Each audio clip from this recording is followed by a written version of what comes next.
Right, I've set 20 guinea fowl eggs in the incubator.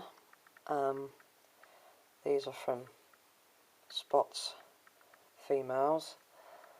They've been in, I suppose, 18 hours. I always put them in, if I'm going to set them under a hen, or generally a hen, I will incubate them first for maybe 2 days, 3 days, to make sure they're fertile and viable.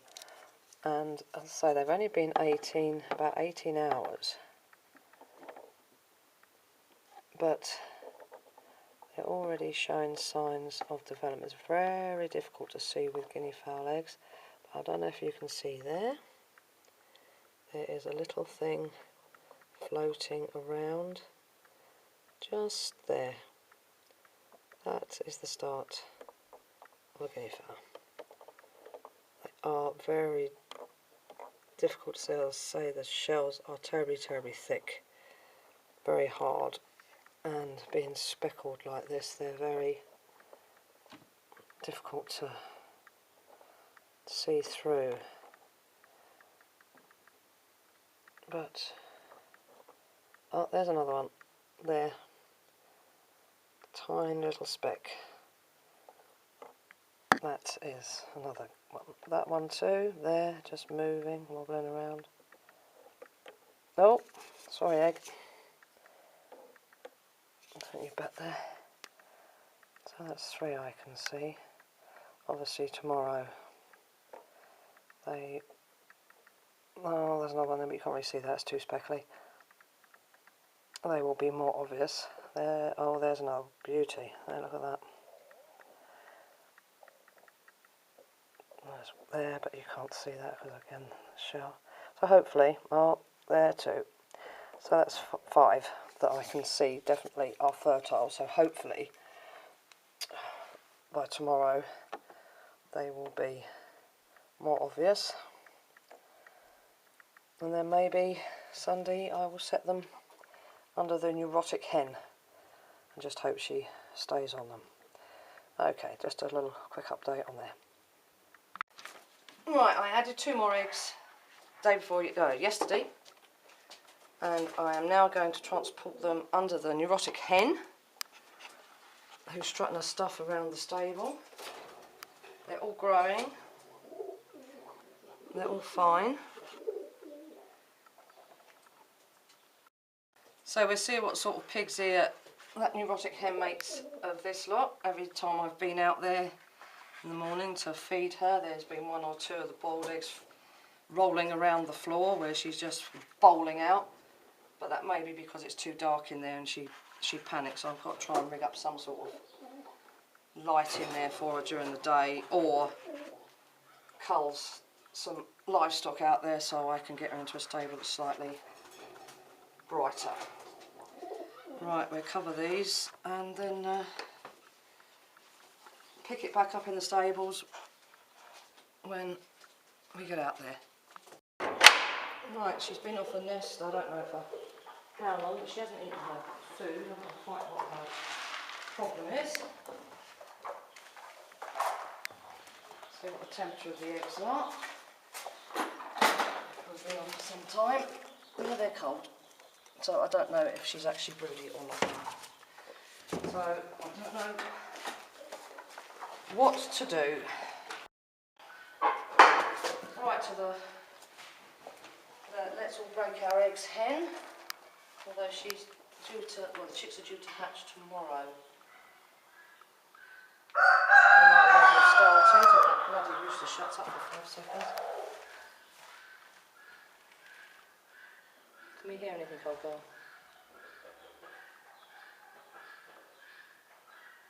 Can't hear anything, so they might... You've got an egg here that isn't quite underneath you. And they're not exactly warm. It's a turkey egg, that's just typical. The only 2 turkey eggs I've got, and you've let them get cold. So we'll leave her, see what happens. And I reckon they're already pipping, so that's why she's not moving to leave her nest to eat. Back to dear Maud, whose Eggs are due to hatch Monday. Next Monday. Right, my Moldy, we're going to take you out, give you something to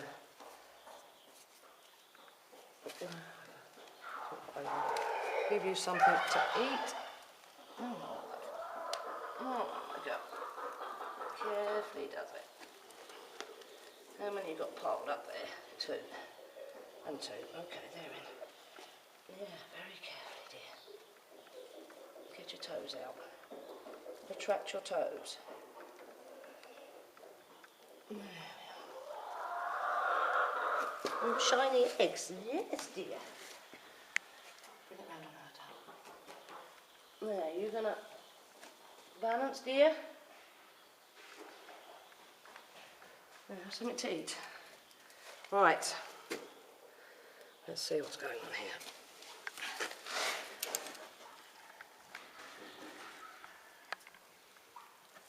Yeah, they're growing nicely. I don't know if you can see, get it closer.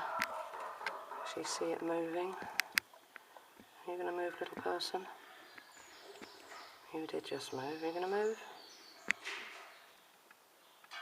There. Just very carefully moving, gently moving.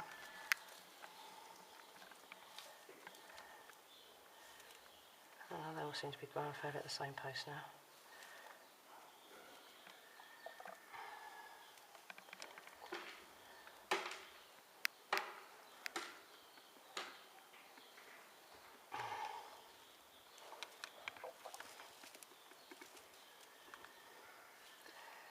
Well, girl, you might end up actually hatching out 30 eggs, whether they'll survive or not, or tread on them, who knows. Oh, that one's a bit retarded, isn't it? Mind you, being a turkey, she'll be sitting on the nest for possibly 3 or 4 days after the first one hatched out anyway, so. But being guineas, that might not be a very good idea. That might be the problem I have doing this experiment, is the fact that not only do turkeys not leave the nest when they're brooding, very, very unhealthy, but obviously that's what they like to do, but they also like to sit on the nest for many days after the poults have hatched. And the poor little things sort of come out and look for food, and then the mother pecks them and injures them, which is what Maud did last year to her babies. And you end up with damaged feet and dead poults due to their injuries. That one don't look very good.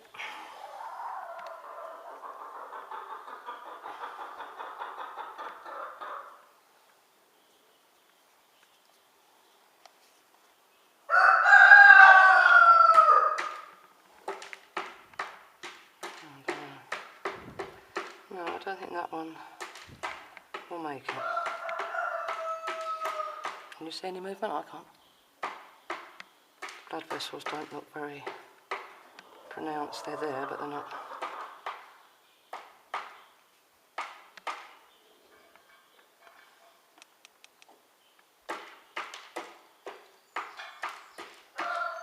Right. Oh, was that a movement then? Yeah, it's moving. Okay. Not very well though. Right, now Maud is eating. Oh look, she's up. She's actually walking. You gonna go and have a drink, girl?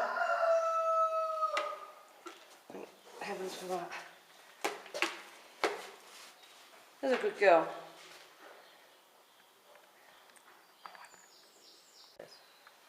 Right. All right, old girl. All right, my love. Let's see what your babies are doing. See if they're growing properly.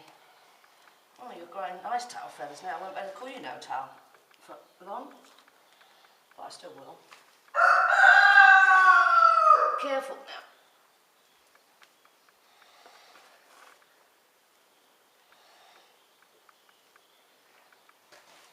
No, just come and eat your dinner. Well, I don't know quite what we're going to be able to see here, if anything, but it's a bit bright. Not really see anything, but they are. That one got quite pronounced blood vessels. Let's see. Can't see the little tykes wandering around.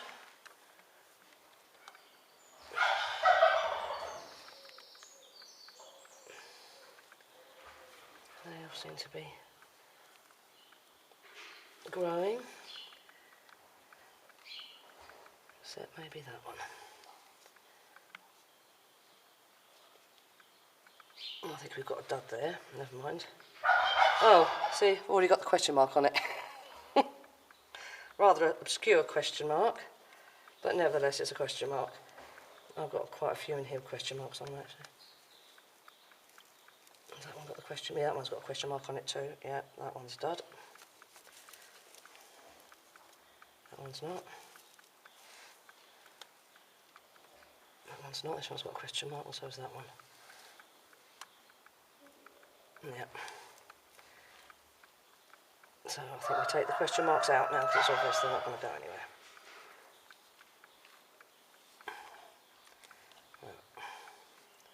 Okay.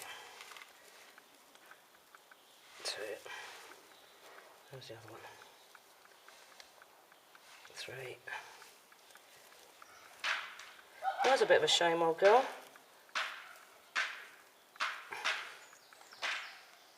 Well, you can see that's not going to go anywhere. I think that's okay.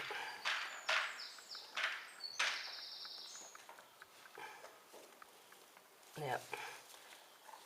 That should have a question mark on it. Yeah, that's got a question mark on it. Oh my God, 5. You're down to 10, old girl. What the hell's the matter with these males? This is from the pig house. The spot slot. Then if I remember rightly, it wasn't last year, it was the year before, wasn't it? When I had about 30 something in the incubator, and only about 3 or 4 were growing, and then the next batch of eggs I did, every single one was fertile. Right, so that's disappointing, but never mind. There's nothing I can do about that. Right, now to old broken shoulder. Hello, dear. You going to come for something to eat, dear? Yeah? Oh. Oh, my love. Yeah, okay. Yeah, okay. Yeah, okay. How many? Oh, God, 2.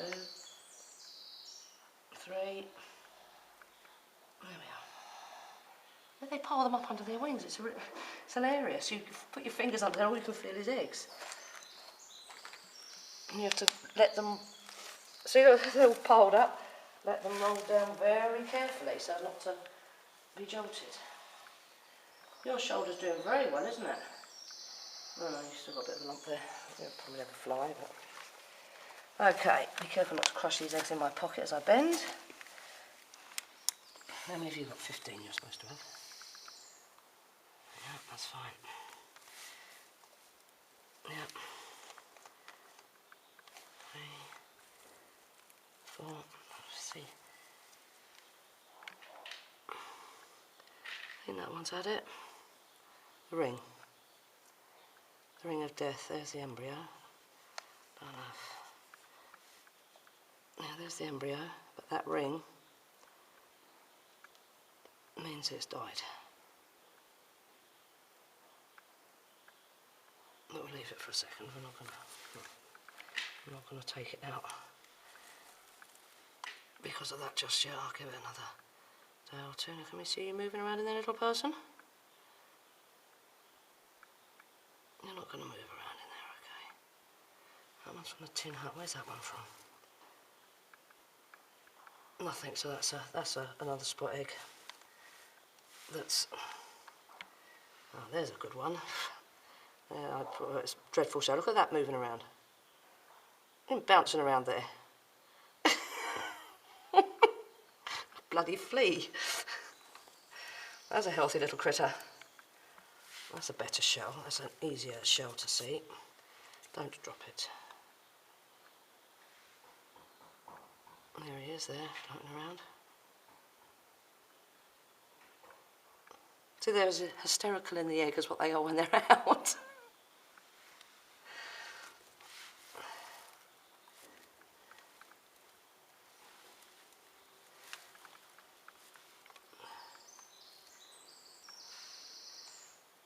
Oh, well, I'll go. One has died. I don't know why that one died. Obviously nature had better ideas for it. Okay, so you're down to 14. I'm just going to see if I can get her, or show how they go back to the nest. They are so incredibly gentle. She puts her feet under the eggs.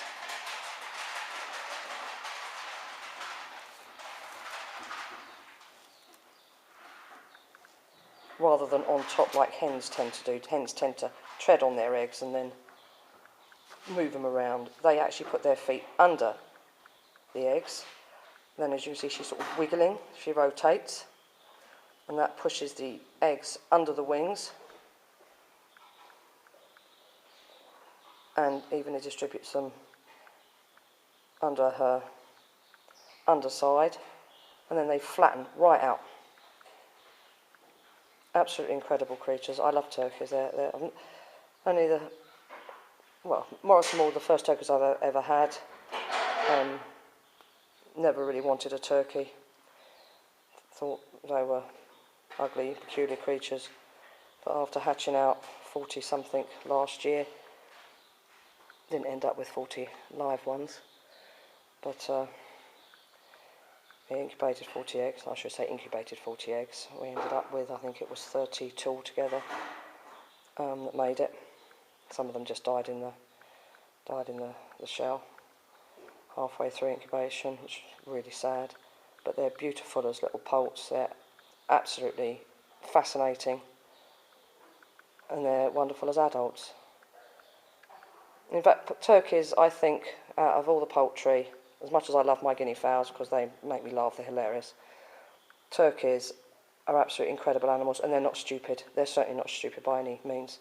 They are very, very bright, very inquisitive, extremely friendly. They're wonderful. I absolutely love them, and I absolutely hate killing them. I absolutely hate it. I have to psych myself up for 2 or 3 days before I know I'm going to do it, even though they go quietly, gently, with love and respect. They don't suffer at all. It doesn't matter. I'm having to kill something that I love, and I hate it, but I breed them to eat them, sell them on, whatever. I don't breed them for the fun of it and to keep them around, so what has to be done has to be done. But you're beautiful, aren't you, girls, eh? And the boys. Prehistoric looking weird things, but they're beautiful too. Okay, right, let's sort this stupid hen out. Right, as suspected, this stupid hen, who's completely mad, who I am now going to gas, has rolled 3 eggs. Oh my God, don't you dare go in there and do that. Rolled 3 eggs out.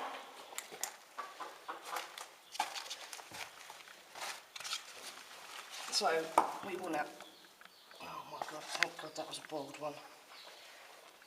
Just about to have a fit then. Oh, sort yourself out, lady. Thank you. Whether they've been damaged now, who knows. So I'll keep them there and mark them when I get in the house. To do this without jolting them. They haven't got the blood vessel starting yet. They're just little blobs, jelly blobs. This is the jelly blob stage. There, you can see that one. Just a round blob. But any jolting at this stage, and those 3, as I say, have been thrown out of the nest with great vengeance.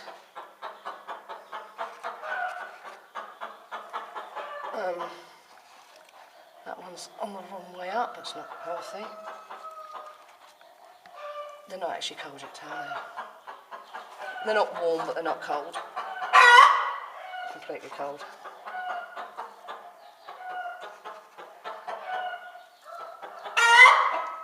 No. Oh, God.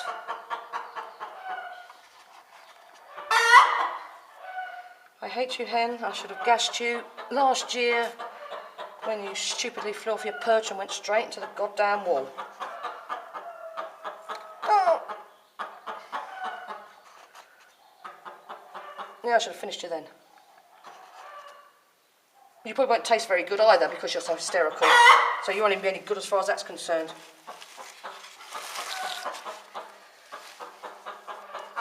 Who would keep hens?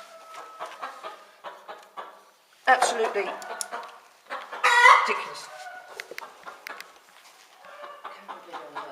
Strutting her stuff. I mean, so hysterical she can't even finish her food. So eggs back in the house. These three I'm going to have to mark as they were thrown out of the nest. Got the good old Brintsey going. Again, really don't know what I'm going to do with these little tykes now because I'm not going to... Who wants an omelette for lunch? Take no notice, people, that's just my silly daughter. You were saved from the chicks bit as she goes and greets the little chicks out there. Frightens the life out of a whole lot of them, then wonders why they die of heart failure, but that's another story. So those have been marked, so I know what's going on there. Get these in as quickly as I possibly can without jolting them any further.